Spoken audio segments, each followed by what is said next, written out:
Hello, beautiful beings. I'm really excited to read comments from you guys. It just inspires me so deeply. You have no clue. There's so many voices of like, what are you doing? What are you crazy? You shouldn't even be doing that with your life. And when I'm like, how did it reach that human heart? It just like builds up so much courage for me and bravery to show up and share more. And I feel like there's so much to share that's coming through. So thank you for taking that moment to subscribe, to share the video, to comment. It really means everything for me continuing to do this work, especially while I'm creating and cultivating some form of structure to be able to connect with people more deeply. It feels like a little messy right now. And so just having that contact really, it's a big gift for not only me, but also more people that get to experience something that helps them see that they're not crazy.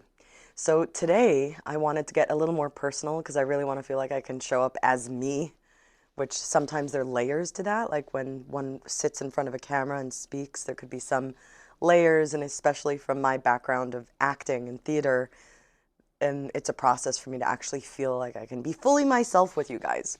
And so I'm going to get a little personal as well as share about how imagination carried me through hell into this moment until now.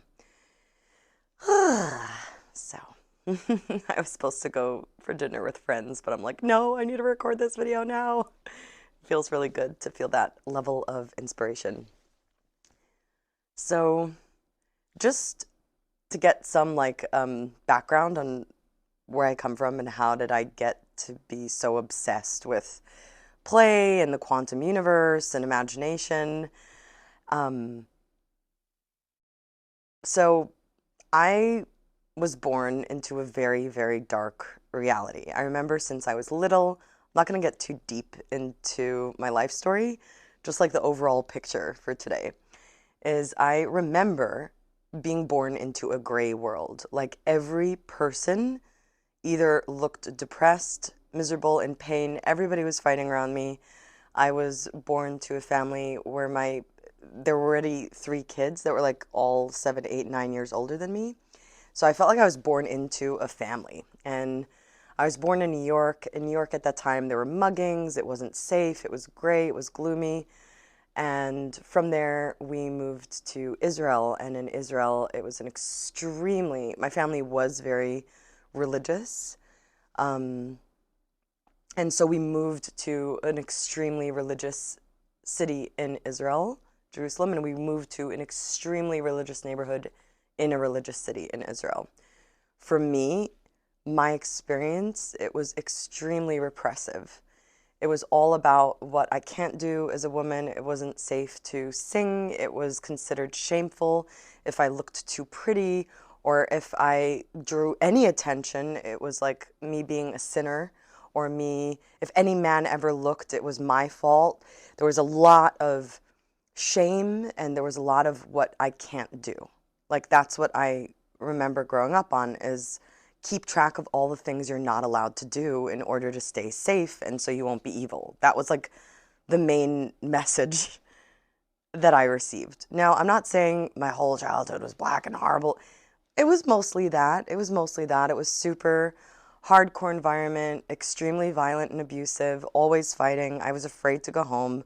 My family is like somehow all at peace and happy with each other now, which is a whole other thing of like, how do we do ancestral healing as individuals? But it is possible. But back then, my home was like a hellhole and there was never any peace, like at all. Like I didn't know what peace or like if there was joy, I think it was like for a flicker of a moment, but I was actually afraid to experience joy because the pain would be so intense after. And so there was the family dynamic in the home, which was completely broken apart and extremely scary, violent, depressing, and filled with pain. And there was the country, which was always at war, buses blowing up, and the religious constraints. And there was a view, the way I saw the planet, it was just miserable. Like I was really in a deep depression since I was 9. I actually started tearing my skin apart because I was so outside my body and it was the only way I can feel like I still have a body. So my whole body was raw. And not only that, I'll just tell you a bit more about how horrible it is so you can understand why how imagination carried me through hell. I'm not just like hopping on here and like, everybody use your imagination. Let's spiritually bypass everything. No, it's not like that for me. It's actually a very real thing and it goes really, really deep, which is why I'm like, hey guys, like it was super dark for me. So just a little more about how hellish my life was. Um, is I would rip my skin. I didn't even know I was ripping my skin. I had raw skin like from my neck all the way down to my toes. And the way my family found out I was doing this to myself was my sister saw I was wearing a sweater in a heat wave. And she was like, why are you wearing a sweater in a heat wave? And she pulled my sleeve up and she saw I had raw skin. Now, after they discovered that I had raw skin all over my body, I didn't even know I was doing it to myself as a child. I became the guinea pig for all the top skin doctors in Israel. Like they would all meet and decide what medications to put me on. They put me on antibiotics, steroids, cortisone, and then hospitalized me and kept saying I'm not getting any better. Nobody thought of asking like, hey, what is the situation at home or what is she eating? Like they're just like, she has a disease we've never seen before. And so I was hospitalized by the time I was 10 and mummified. And I began getting really big. Like because of all the medications, I was like a skinny, slim girl that got really fat all of a sudden, like within a month. So I became a fat girl, like really, like exaggeratedly big. And I had a nervous breakdown. And so I was on anti-anxiety medication as well. Now, I was on these meds from age 10 until age 16. So all those years I was pumped with external and internal medications. I was getting abscesses and had asthma, and so my body was collapsing. And I just wanted to be normal. I was just like, I'm going to live a super normal life. I'm going to get the most normal job. I was good at math. So I was like, I'm good at math. I'm good at physics. I'm going to get the most normal, stable thing I could possibly experience. And that fell apart too. And so, and after that all fell apart, it's crazy. I did. I experienced rape and like it was just like getting worse and worse and worse and worse and worse. Now, the odd thing is everybody thought I was a happy, joyous, charismatic person. They didn't understand why like my self-esteem was so low. They're like, we don't get it. You're so charismatic. You're so magical. Because nobody knew how hell my reality and my life was, really. And I didn't know either. I just thought this is the way the world is, I guess. And I know that it is this way in a lot of the world and even worse. So I was deeply, deeply programmed to have beliefs about how horrible life is. Like it was very real for me that life is horrible, that all people are miserable, and that we have no opportunity or free will or like that my body's a failure. I had no real extended experience of peace or joy or safety or a feeling of support. And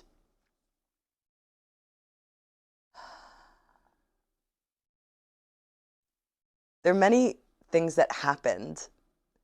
How I like started getting into theater and working with kids and got into healing work. Like it's a whole thing.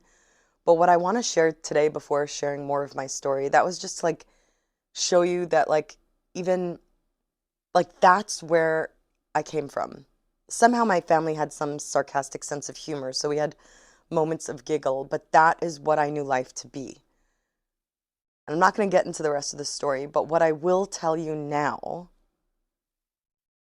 is that I had no way to wish for anything other than what I was experiencing. I didn't know, my body didn't have chemicals to know what peace was. My brain didn't know how to create any experience of actual true joy. Best yet, I was able to numb myself, to like drink alcohol or I drink enough alcohol to be able to cry because I was so numbed. The only thing I knew how to do was kind of make people laugh because I understood misery so well. For some people, for some reason, people find that funny when people are able to laugh at their own misery. And so, what really got me off the floor after a long process, and I think I mentioned this in one of my videos, and I'm allowing myself to repeat myself because repetition is key. And in a way, repetition helps us anchor in remembering things. So I'm not hesitant to repeat myself as I used to be hesitant, like always create new content. I'm allowing repetition to begin flooding into this channel. So I really reached a point, many points, where I had no life force running through my body. It was like I was in complete entropy. I'm just checking that my mic is still working. I was in complete entropy. Like I didn't even have, it was like I could feel my soul leaving my body just out of like extreme anxiety and pain and hopelessness. Um, and I began noticing that I kept asking why, and it would just lead to more and more pain. And it started like, I was already in it. I was like, okay, this is like the worst it can get. Like I can all my motto was that gave me peace. And I have a friend who's still my dear friend that she was like my only friend throughout all the years. I would tell her like, I can always kill myself tomorrow. I might as well try another day. And we would laugh about it. And so that was like, I can always end it tomorrow. Just let's try something out today. And I started playing with a different kind of question other than why. And I started playing with my imagination. And I noticed that as I was playing with my imagination, I started feeling different feelings. As I started playing with questions, different kinds of thoughts would come in. And I started feeling different energies in my body. Now, I for sure said this in one of my videos, but I don't care.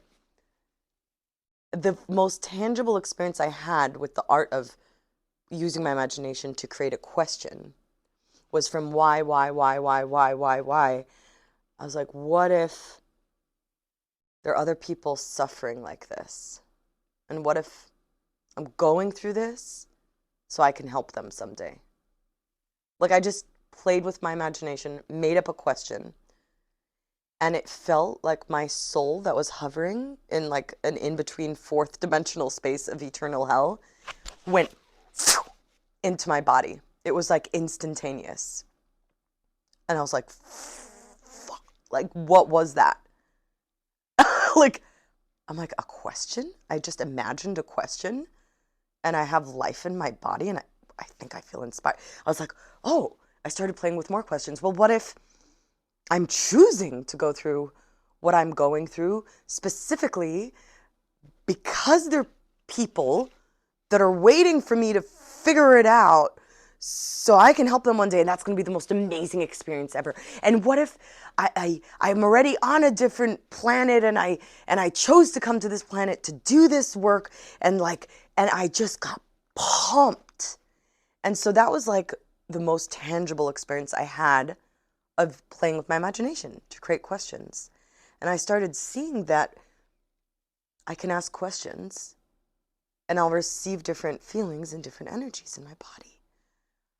I didn't know any teacher online then. Like I was completely alone. I just said, I think, like this is where my life was like, by the way. I told my partner then, I think that our body, like what we experience in our body has something to do with our energy. And he got so upset, like called me crazy and psycho. Like that's the kind of reality I lived in. So it was purely out of my imagination. Now, as the years went on, I just want to share like two more snippets of how my imagination got me here. So I lived in, after throughout the whole awakening process, there's so many stories. I'm gonna need to write like hundreds of books soon. But it's what happens when you're a multidimensional creatrix floating around in an interdimensional planet. Anyway, um, so I lived in San Diego, and I'm going to talk a little bit about how you can like actually start really valuing your imagination and why it's hard to do so. I'll share one more example, okay? So I lived in San Diego. My friends were all like weed sellers. I was like a vape girl. I really felt out of place, but I'm like, oh, this is like the happiest I've ever been. And I had this crew where we would go to house parties, and I was always on some form of something, completely numbing myself and like extremely just having awakening experiences, but not feeling like anybody gets it, and like just really, really weird time in my life. And I started going to the park in the dark and taking walks, and and on the beach, I started just walking a lot. And I started playing with like, what would it feel like if I was around people that got me? Like they got me. They get me. Like they get what I get. I'm not the crazy clown. I'm not the weird one. And I just started imagining like, what would it feel like? What would it feel like? Oh, what if I make a wish and it comes true? Oh, what if it makes sense that if I make a wish, it comes true, because as I make a wish, I feel the full potential of it without the hesitation of the brain. And then I let it go, and that's how powerful a wish is. And I just started playing with my imagination in hell. Like San Diego was a whole nother version of hell, but it was like supposed to be my heaven. I love San Diego, but it was like a really interesting experience. Um, so those things started manifesting. I started getting solutions to how my process of pain is my purpose. Like my process of pain became my purpose. I help people in the depths of pain, and it's my passion. So like I started getting codes from the universe of like, this is how you're going to make what you imagine come true. Here you go. The brain didn't need to figure it out. I was just like following the steps. It's like a whole adventure. There's so much to share. But the main thing today is I want to share the imagination. Somehow I got led to a town where it literally felt like soul family. My friend from LA told me, you gotta come, like, and he picked me up at the bus stop, and then there was a cottage waiting for me, and it was my first favorite home.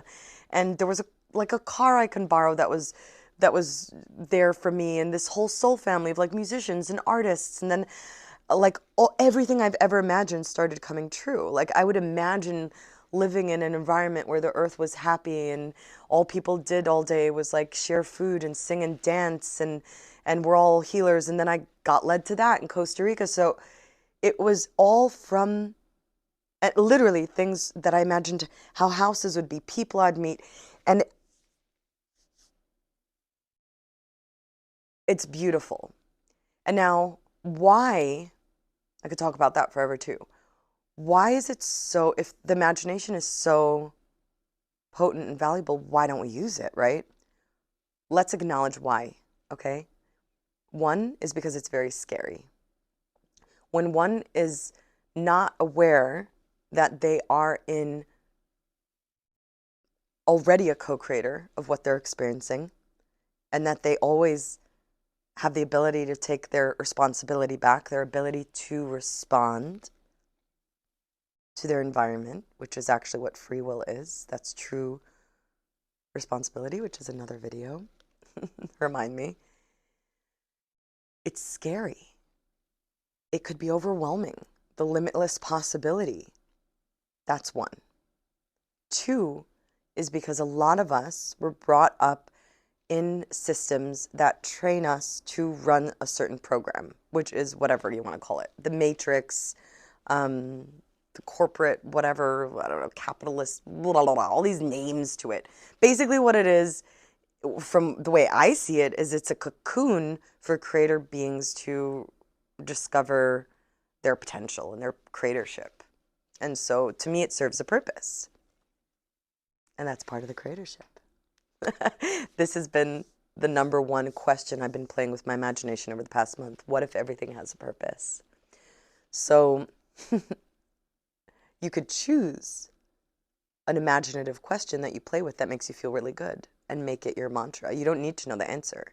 You just keep asking the question. Question mantra is different than a mantra.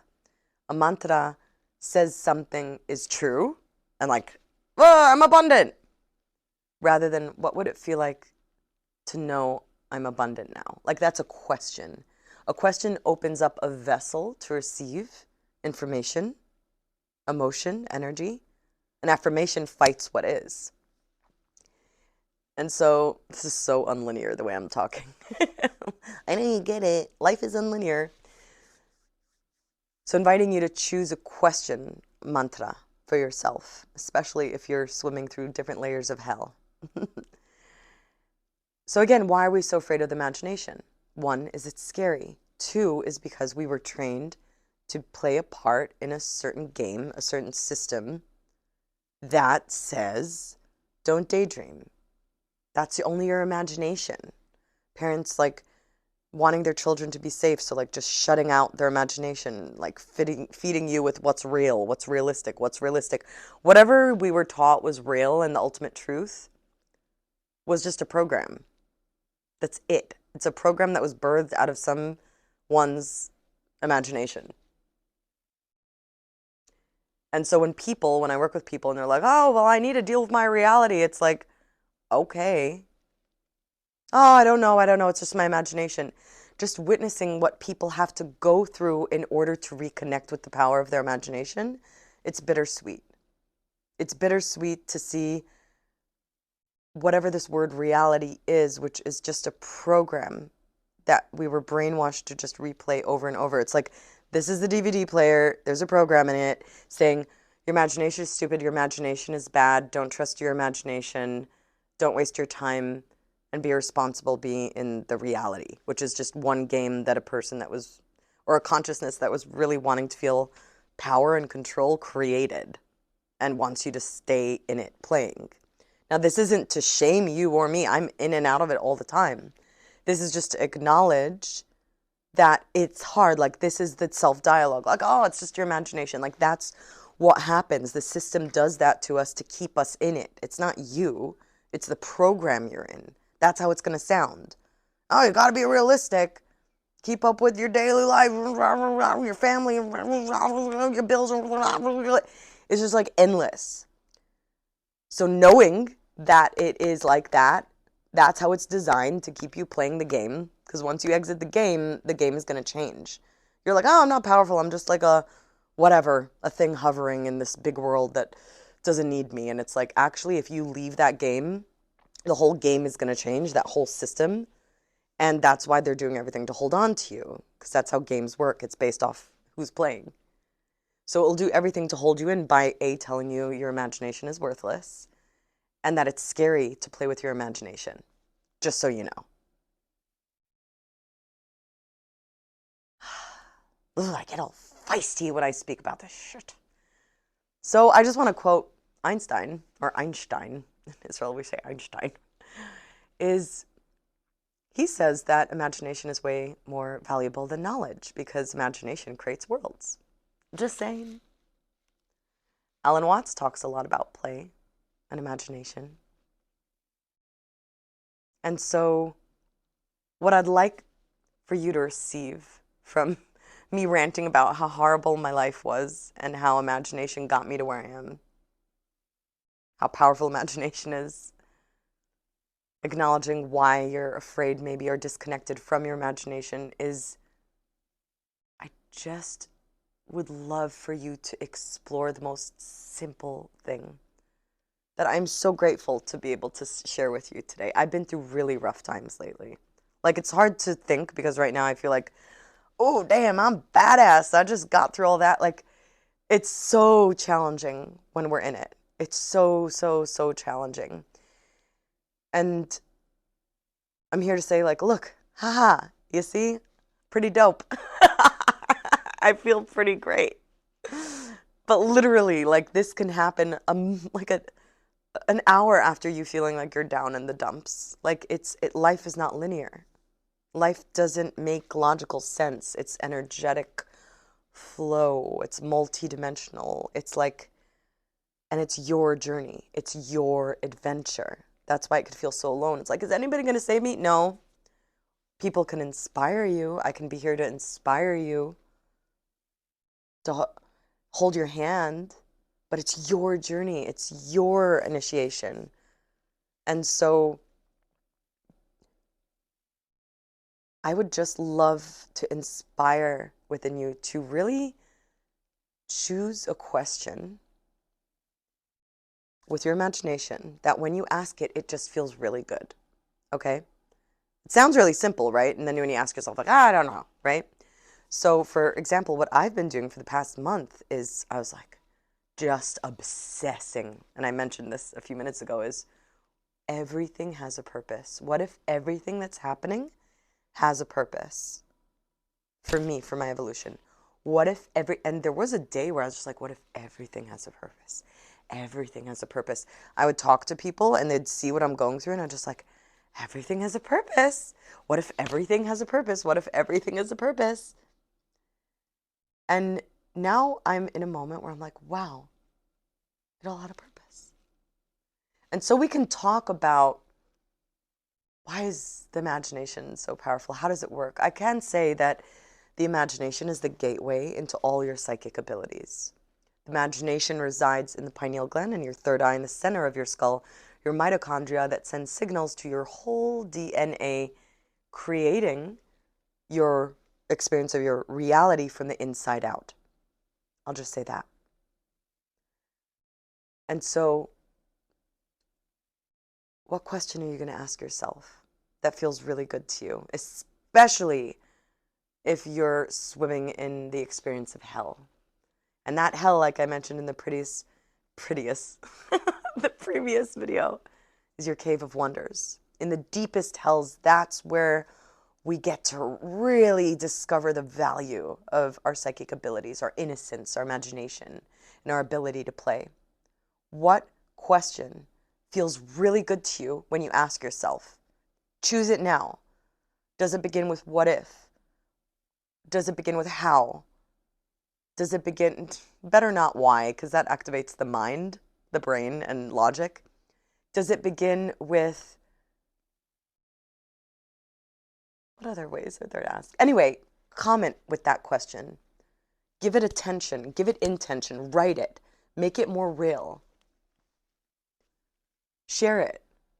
Gift that to your innocence now. Activate your imagination. Let's see what happens. And you'll see that if you just, for 7 days, just take that. I don't even care, like one day. Frick it, an hour, just an hour. Play with that question when you're really struggling so you can remember the value and you carry at all times to play and to imagine. That's the power of our innocence. That's the speck of source that we are, that's what we're born with. Since we're little, we don't need to learn these things. We need to remember these things. This is how our DNA works. Oh my God, I think my mic is gonna die. I love you. If you've watched till now, oh my God, you're a badass player. 28 minutes and 47 seconds. Oh my God, prioritizing this video, I'm gonna blush. Oh my gosh, oh my gosh.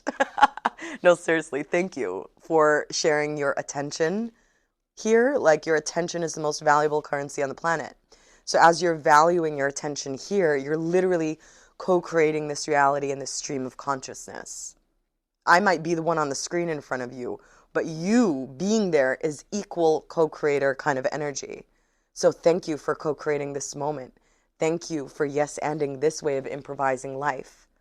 Thank you for allowing your AI, your attention and intention to carry you to this moment here for the well-being of all.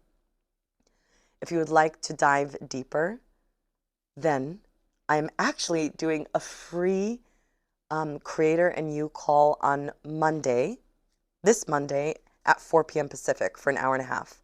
This is a taste of theta healing, which is one of my favorite modalities. I trained to train people in this. It is a way to speak to our own brain, connect with Creator, cultivate the power of our word. And so this is happening. It's absolutely free. If you are interested, actually, you know what? I'm going to share. Oh, okay. I'm figuring out ways to actually connect with people in simple ways. So I'm going to share the free registration link in the description. You can register. I would love to have you. And there is also a really exciting offer coming alive, which is called the Trinity. Now, this is a mixture of one-on-one work. I usually take people on one-on-one 3-month journeys for quantum leaps. And I also do group experiences. And this is kind of a mixture of something that's kind of one-on-one, kind of intimate, to create a Trinity portal with 3 people, where it's going to be a mix of one-on-one work and also group dynamic.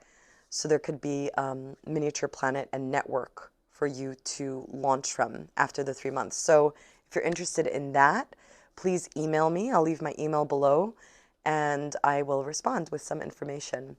And so sending you all so much love. I just want you to know that, okay, I'm going to quote my previous self when deep, deep, deep down in the gates of hell.